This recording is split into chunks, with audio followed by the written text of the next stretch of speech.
All right, guys, it's a real pleasure having the next guest on the program. One of the best coaches in the game, with fighters like Francis Ngannou and Sean Strickland, amongst many more, as one of the people that he's been instrumental in getting to where they are today. We're also very excited to bring out the fact that he has been nominated for Coach of the Year yet again this morning. When we saw the news, we were delighted, and we just wanted to get him on to catch up amongst a lot of things.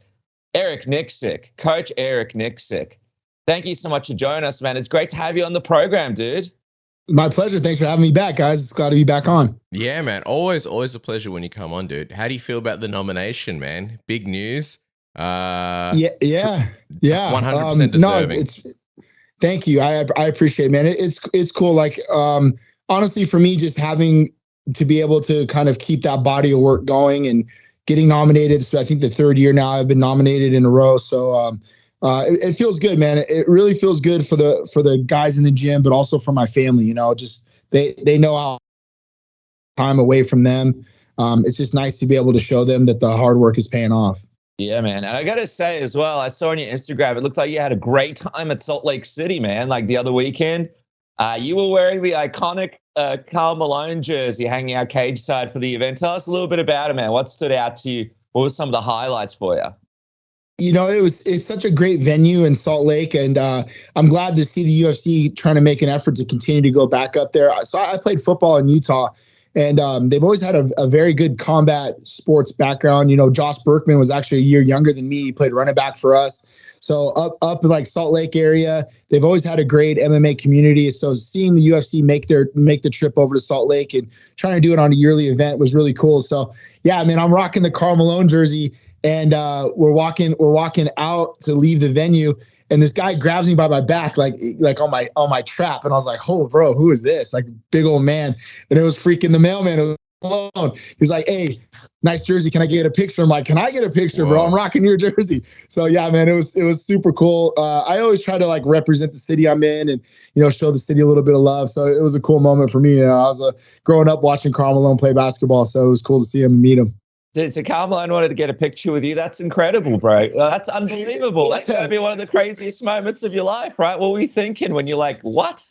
I was tripping. So his son was super nice. His son KJ.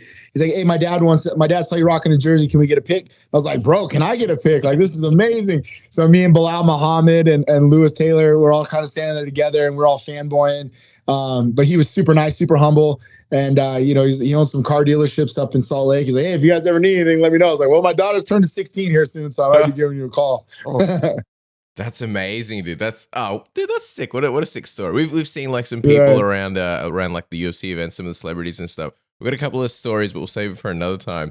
I wonder, dude, from a coaching perspective, what did you think about the adjustments that Justin Gaethje was able to make to obviously win the BMF title, but obviously right that wrong against Dustin Poirier, man, in emphatic fashion? And I just wonder, man, like when you look at that, the adjustments he's made, and then him potentially going up against Islam next, how much of a challenge do you think this new improved Justin Gaethje could give? I think you have to give a little bit of credit to the adjustments and some of the coaching as well. I know Trevor very well. That was one of my kind of breakdowns I did with Spencer on the UFC countdown kind of pre-fight thing that we did for it. And that was something we talked about, was like the guy that loses the first fight, I think usually is able to go back and try to find some different holes or different things that they can fix. And, Justin's throwing a right head kick. Dude, we never really see Justin throw right head kicks at all. So I think it was kind of the level of unexpected technique that you saw out of him. I was there live, and I'm watching it live, and I'm like, ooh, it's going to be Poirier with the left head kick the way that Justin was dipping. I thought he was going to walk right into it. And, surprised all of us, to be honest with you. I was standing there with Dan Ige, and, Ige's trained with Justin quite a bit. And it was just a technique that I don't think anybody was really expecting. But not only was it the technique somebody wasn't really expecting, but it was the way he set it up. It was very beautiful, kind of flicked that right cross out there. Was able to get him to drop his head and slip and put the kick right behind it and wrap it behind his head. So credit to those guys in finding a hole or something that he was able to kind of read and see and was able to go get that head kick and get that KO. It was beautiful to watch. How much of a challenge do you think this new version of Justin Gaethje could be for Islam? I mean, I think there's obviously going to be some holes he has to shore up as far as like getting off of his back and the way he gets off of his back and not giving his back up in those technical get-ups and things of that sort. But Islam is the guy that has been beaten in the UFC, right? I mean, we're looking at a guy in Khabib who was never even close to being beaten. So I think there's some ways that guys can get after Islam, especially after what we saw Volkanovski do with his footwork and the angles that he created and making Islam frustrated. So I think there is a blueprint there, and a guy like Trevor Whitman who's able to get Justin to do some of those things and work on some of those things. I think it definitely gives him a leg up. I think having Trevor there gives Justin a leg up in finding a successful way to beat that. Yeah, for sure, man. I think that Volkanovski fight kind of like showed some of those holes, and it kind of made things exciting because sometimes when a champ is so dominant, it's like, okay, how's he going to win this time almost? But now it's like, okay, yeah, this could be interesting. All right, speaking of title challenges, let's talk about some of the hottest news at the moment, because obviously we're not really sure what's going on and who's main eventing in Sydney against Israel Adesanya. The event's sold out, but is the honorary Australian Sean Strickland going to be the challenger? Where are we at, man? I mean, all signs are pointing in a good direction. I know that. So we just got done sparring just now. I'd asked Sean, hey, what's the deal? I'm going to be out there anyway. I'm going to be cornering Casey O'Neill and Manel. So it'd be nice to get the third guy on the card. But right now, all he's working on is getting his visa in order. But the signs look like it's a yes. It's all pointing in a good direction, but it hasn't been official yet. So we're still kind of in a holding pattern. I'm glad you're going to be here. Beers with the boys officially locked in. But more importantly, like from a coaching perspective, I think it'd be about 5 weeks to prepare for like one of the most dominant champions in the division's history. Like from a coaching standpoint, how do you take on that challenge, and how do you feel about that as well? Like not the most ideal scenario when you go up against a guy like Israel. You'd probably want quite a lot of time to prepare for such a challenge. Yeah, it sucks. And now, I got Israel. Now we got to deal with Tyson Fury and everything else on our lap. Yeah. So it's like, man, what else are they going to throw at us? Maybe we get John Jones later too. Yep. So who knows? But the nice thing for me was, I obviously had a corner against Israel versus Brad Tavares, and there was a lot of mistakes I think that we made technically, like things we could have done better. And, it wasn't mean that we were going to go win the fight, but I think we could have had a better approach in some of those areas. So those things will definitely help. But Izzy's grown so much, man, since that Brad even champion, and watching him grow and his maturation into being this champion that he is today, it's not going to be an easy task whatsoever. No matter if we have 8 weeks, we have 10 weeks or 12 or 5, it doesn't really matter, man. We're fighting one of the baddest men on the planet for a reason. So, we have a tall task ahead, but, Sean brings an interesting skill set, I think, that a lot of fighters don't have. So we have to lean heavy on what Sean does really well. We're going to have to try to nullify some of the things that Israel does really well, that I think if we were to break the fight down against ourselves, and see what Izzy would do against us. I mean, he has quite a few tools that I think that he can expose Sean. So we're going to have to shore some of those holes up. I saw Alex Pereira said if anyone has a chance of beating Israel, it's Sean Strickland. I mean, what did you think when you saw this endorsement? I'm sure you already knew this, but seeing Alex Pereira say it, what did you think when you saw that? Yeah, Sean he poses a weird threat. With his durability, his pressure, the way he gets in guys' faces, the way that he likes to fight. He poses a different threat that I think than a lot of people have seen.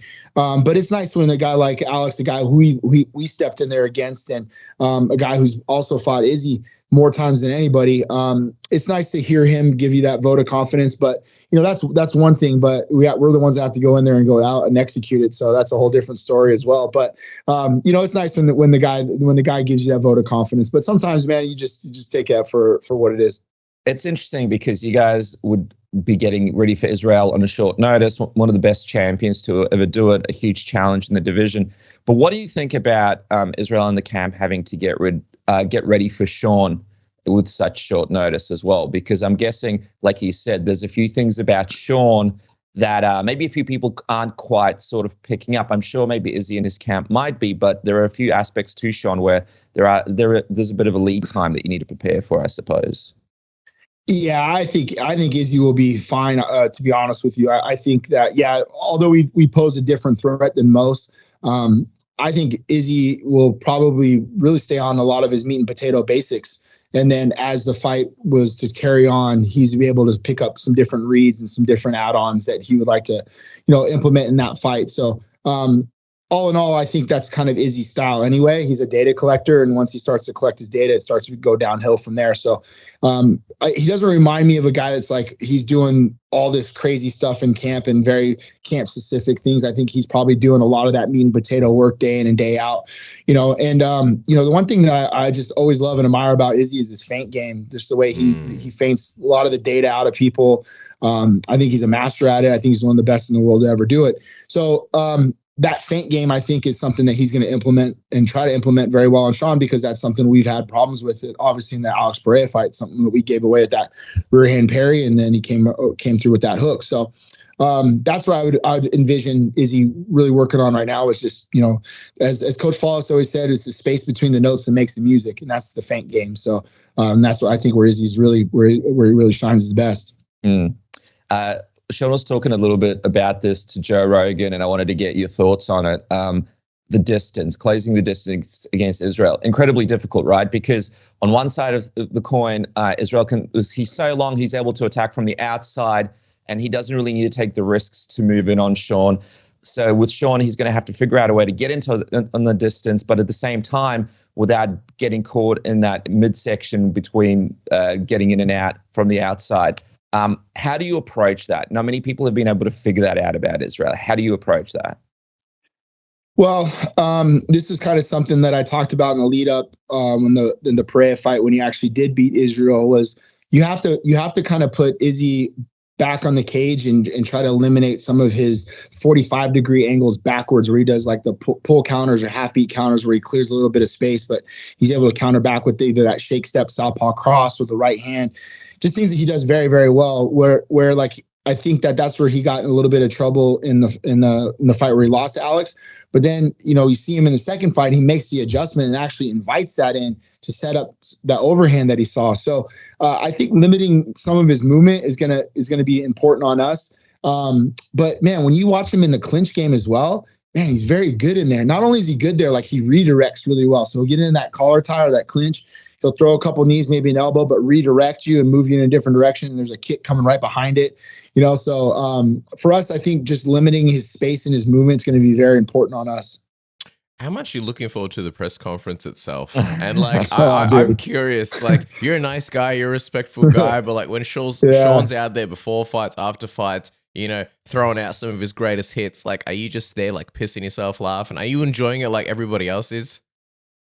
No, not really. Like I'm just, to be honest with you, man, like he's my boy. I love him to death. It's just not my style, like I don't really get into that kind of stuff. And we always joke around. It's like, when Sean says something or he has a press conference, I'm always there to have to clean up the mess, and I'm always like, I'm sorry guys, I apologize for what Sean said or whatever he said. I don't really believe in any of that shit. But the truth of the matter is, I mean, he moves the needle, and people enjoy him and people love his kind of, I get, that's what I love about him too, is his realness.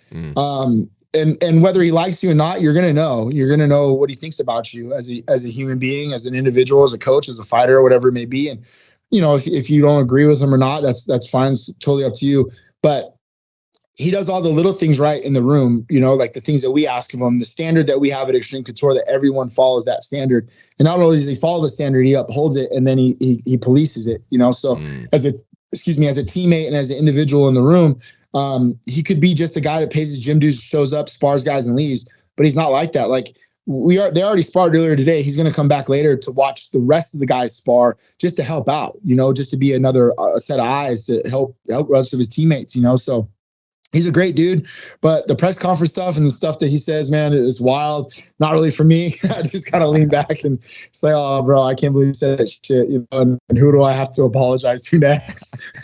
Yeah. See, that's like why I'm looking forward to it, and I hope this fight gets made, because it's like the Dricus fight was just like that had big fight feel about it, and we're always happy when we get a big fight in our neck of the woods, because for a long time we sort of didn't. and it's a long time to drive to Australia. You know what I mean? From America. So Right. we're like, look, we get it if sometimes we get like fight nights and stuff like that. So this felt like big, but it's like, all right, if you can't have the Dricus fight, like, you know, Sean Strickland has a big fight feel as well for like different reasons. It'll be a fun presser and good back and forth and all that kind of stuff. I also wonder, like, from your perspective, is there also like the thought of like, you know what, now's the time, we've got to get this title shot now, because if you don't jump on it now, like Dricus will probably, you know, have his recovery, you know, they might throw whatever Cannonier now, then Dricus, and then it's like Sean gets kind of lost in the shuffle. This has got to be like the perfect time for you guys, right? Shit time, because it's not much time to prep, but perfect in a sense as well. Agreed. And that's exactly what he said today. Sean said today, he goes, this might be my only shot, my only opportunity, you know, so I really want this chance and I want to go and compete. And he said that, and he's right. I didn't think of it like that until he kind of said it and he was speaking on it. So yeah, I think that is spot on. And it has a big fight feel to it, you know, and I think it's very intriguing. But how do you have a card in Australia and not have Izzy or Volkanovski on that card? So it's got to be one of those two. And it just, you know, it's going to be Izzy, and who's he going to fight? And Sean Strickland makes the most sense.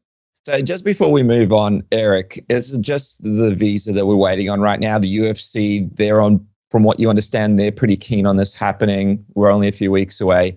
Is it only, from what you understand, the visa that we're waiting on? And ideally, when do you think you guys might hear back from the visa office? Because we've heard some nightmare stories about getting visas. I mean, some people can't even get them in the normal timeframes, let alone expedited ones. Yeah, good question. And that's exactly what he said today, is we're just kind of at the mercy of the visa process. But he said all parties involved are on board. You know, we haven't talked any logistics as far as numbers go until that visa gets done. And then that would be the next hurdle, but I don't think it would be that difficult of a hurdle to cross. But moreover, I think the visa thing is the biggest hurdle that we have to get through right now. And then once we get over that, man, and then the business kicks in, and I think we'll be good to go. Does the UFC step in and try and expedite that? I know sometimes in the past they kind of like do what they can, pull a few strings. You would think, right? Like, I would imagine if this is, you know, it's the UFC, like, yeah, I'm sure they know of somebody around somewhere, you know, to get this moved. But yeah, I mean, you never know. And that's just kind of why we're at the mercy of getting the visa and get this corrected, getting it done now, which, you know, not to say like I told you so, but it was like one of those things, like for the last 2 years, hey man, let's get this shit done, because you never know when we need a passport or we need to have this, you know, this situation covered. So, but here we are now. We're waiting on them. Yeah, man. Oh, dude, 100%. And hey, you guys might need your visas as well, because if you are a rugby union fan and if you can't wait for the Rugby World Cup in France, our good friends at Fanzo are giving you the opportunity to be there in person, eating croissants, enjoying the Rugby World Cup, as they have launched. Not only do Fanzo help you find the perfect venues to watch all sporting events, especially UFC events, the perfect bar, the perfect pub in your area, they also have launched the Asahi Check-In Challenge in the lead up to the highly anticipated Rugby World Cup. All you got to do by simply checking in at participating venues, you unlock some awesome prizes to be claimed when you visit. All you got to do is download the Fanzo app, head to the Asahi Rugby World Cup 2023 homepage, which is basically right there. Check in at your local participating venue, and you automatically go into the draw to win one of 2 trips to the Rugby World Cup France 2023 final. And that's not all. You instantly, and this is arguably the best part, you instantly win a free 300ml Asahi Super Dry while stocks last. Love the Asahis. Use the link in the bio to download the app and start checking in. And regardless, remember, Fanzo finds you the best venues and pubs in your area to watch sporting events. Isn't that right, Dennis? That's right, man. Absolute lifesaver and a free Asahi to boot. Click that link in description below and get started today. And if you're going to want to look your best, unlike me, who's looking pretty scruffy and needs a little bit of a shearing, which is where our good friends at Manscaped have you covered with the Beard Hedger Pro. Of course, the best grooming tool in the world for your face. It's got, how's this? 41mm titanium coated T-blade for comfortable trim and blade durability. My favorite part is the rotary zoom wheel with 20 precision length settings for a custom length trim. You can do all sorts of crazy shapes, patterns, whatever you want with 20 different settings. Me, I like to keep it simple. I like the sides to be a number 2 and then the bottom to be a number 3. The bottom having just a tiny smidge extra length as opposed to the sides, and it can do exactly that. Unlike my previous shavers for my face, this is waterproof. So I don't need to stand there naked, shaving my face in the shower, waiting for all the hair to drop, and then afterwards, clean up all the hair, have a shower, and all that whole routine. I do everything all at the same time in the shower because me, like yourself, we're busy people. We don't have time for messing around. We've also got the Advanced Lift Comb, which lifts flat-lying hairs for a smooth single-stroke trimming. And best of all, if you get the Beard Hedger Pro Kit, you get the Beard Hedger itself, the beard shampoo, beard conditioner, beard oil, beard balm, free gifts, which include beard brush, the beard comb, and beard scissors. Isn't that right, Dennis? That's right, man. Jump on it right now. It's an absolute game changer, and it feels so premium and amazing in your hand. A lot of these other beard trimmers feel so cheap, nasty, and plastic. This thing is an absolute game changer. You guys can get 20% off and free shipping now with the code word submission. That's 20% off and free shipping now with the code word submission. Best of all, you help out supporting this program as well. Go to Manscaped right now and get that Beard Hedger Pro Kit today. But Eric, I was going to say, man, congratulations are in order because there's Francis Ngannou, Tyson Fury boxing match being confirmed. We didn't get a chance to speak to you about this. And again, we'll break this down in a bit more detail closer to the fight with you. But Now that it's locked in and it's actually happening and it's been a little bit of time, how are you feeling about it all, man? And now that it's actually real and happening, how do you kind of see this boxing match going in your head now that you think about the fight, that it's official? I mean, first, I'm very happy for Francis. This is what he wanted the whole time. It's kind of crazy just to see how the roadmap that he's laid out since I've known him, for the last 4 or 5 years, this was on that roadmap. And like everything is just a checklist. Like he just goes and just like, oh, let me check this box and this is the next thing up. It's amazing to see him and the way that he played his cards and the way that he kind of stuck to his guns, especially in the negotiation process. But I mean, he got everything he wanted. Now we got to fight the best heavyweight in the world in Tyson Fury. So yeah, man, it's been kind of cool for me because I am part of the camp, but I'm not like the head coach. I'm not really have to do a whole lot of anything other than like small little things around the camp. I'll hold pads for them and this and that. But it's been nice, like to be able to kind of sit back and learn and watch, break down some tape and kind of be a student again. I think that's kind of the always mentality, right? Is to be a student. But once Francis decides he has a couple of boxing coaches in mind that he wants to bring in. We're going to try a couple out in the next week or two. And then once that happens, then, my role will be a little bit diminished, which is great because I get to sit back and learn and watch and, kind of be a part of that camp and understand growth, in that game. For me, from my standpoint, like I've said this before, and a lot of people kind of got confused. It's like, I don't feel like it should be on us to go out and try to outbox Tyson Fury. I don't think that's really the approach. And somebody's like, well, what else are you supposed to do? You're in a boxing ring. Well, then you really don't understand what I'm talking about. But if you're going to go out there and try to jab for jab with this guy and, outspeed him and out technique him, I think that's where you're going to have some problems. But where I see like where Wilder's had his success is that he is kind of erratic and those punches come from different angles and he does things that aren't conventional to boxing. Those are the things that I think we have to make some different approaches on. And, things that we applied in MMA, like we did in the Stipe fight, where you saw him hit some switch steps and some things from different angles and roll throughs and step throughs. Those things I think are going to be very important for us because there's things that we've worked on MMA side of things that have been successful that I don't think regular, typical, conventional boxers see on a day-to-day basis, right? They're more harmony in the convention of the sweet science, if you will.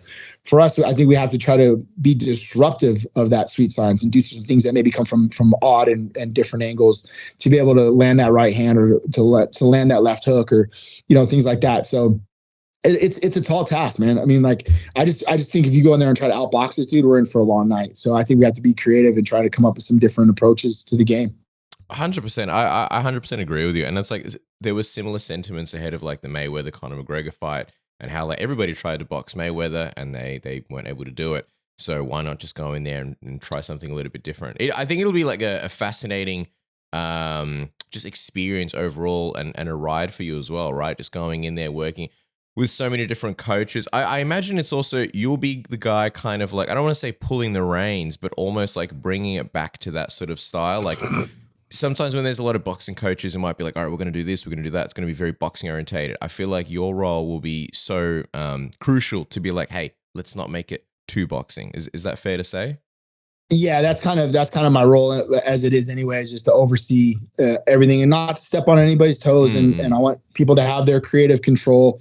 But I think that, Francis and I and Dewey as well, we've had a lot of years together and a lot of thoughts and ideologies on the striking game, on how we can, expose Francis's power and deliver it and be sneaky about it, where it's just not just standing there in a conventional stance and throwing a jab, big overhand, right? Sometimes we're going to have to be over in southpaw and throw some step throughs and do some things from different angles that maybe a conventional boxer doesn't see or they're not accustomed to.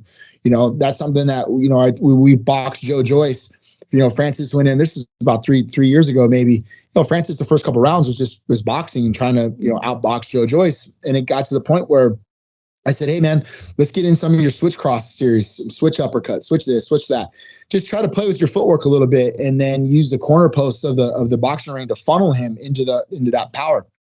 And, he did that. He was orthodox and, obviously everybody's going to circle away from the power hand side. So Francis threw a big right hand and Joe circled away, and Francis rolled through to southpaw and threw a big left overhand, and it connected and landed. And Joe was like, whoa, what was that? Like, hit him, but he didn't expect it to come from that angle. And we were kind of showing him, what we were doing. And he's like, oh, that was good, man. I like that, but right away, like a light bulb went off. It's like, oh, hey, these guys are used to being able to roll this way, and technically they're just rolling a check hook or a left hook. Now we came from a whole different stance. We came from southpaw to a left overhand, or orthodox to a southpaw left overhand. So the angles became different. But I think for us, it was like, oh, maybe we're onto something. So I think just being creative and try to find some of those apps and create a tendency to get a guy to flow away from your power and set it up into some different things, or start him off in southpaw and see if you can get him to drift over to your power hand side and do the same thing the other way. So there's some interesting things I think we can do and have some fun with. And at the end of the day, man, like, look, we're supposed to lose, so why not try some fun shit? And, you never know what can happen. So no, I'm excited for it, man. It's definitely, it's a crazy chess match. Possibly Israel Adesanya in September, and then you got Tyson Fury in October. Come on now. Yeah, dude, that's unbelievable. That's like two of the GOATs right there, back to back. Personally, I think Tyson Fury, he might be one of the greatest heavyweight boxers of all time. So what a great assignment, an opportunity for you to see what you can do. Of course, Francis Ngannou, a special fighter himself. For now, guys, we'll watch what happens with this visa issue, but I suppose we can start emailing the visa officers like we did with Dan Booker to make sure this thing gets done. Make sure to follow Eric at Eric_XCMMA, and we can't wait to see you down here in Australia, dude. Can't wait to welcome you. Yeah, we got to hook up. You guys will be down there, right? You guys will be all out. All right. Yeah. As long as our visas get through, we'll be there. For sure. Shit, mine too. Andrew Boker's jersey or an Andrew Gay's jersey coming your way for now, guys. Make sure to follow Eric down there. Of course, big things happening at Extreme Couture. Thank you so much for joining us. Appreciate it. Thank you, fellas. Hey, thanks for having me on, congratulations guys. on the nomination. Make sure to nominate the Thank you, guys. man as well. Appreciate you.